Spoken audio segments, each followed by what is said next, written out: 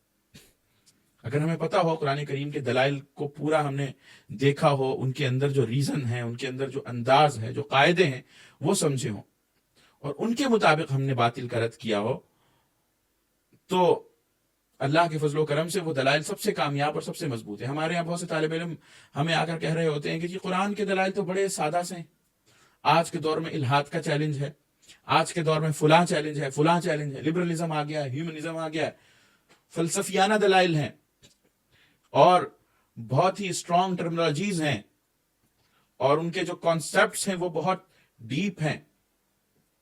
ہمارے یہاں کیا ہے، ہمارے یہاں تو بڑے سطحی سے دلائل ہیں نعوذ باللہ قرآن کریم میں، ہمارے دین کے طلباء کہہ رہے ہوتے ہیں، بلکہ اچھے خاصے اہل علم کو میں نے یہ کہتے ہوئے سنا کہ جی قرآن کے دلائل کا انداز نہایت سادہ ہے، تو قرآن کریم تو بہت سے مسائل کو ڈسکس ہی نہیں کرتا۔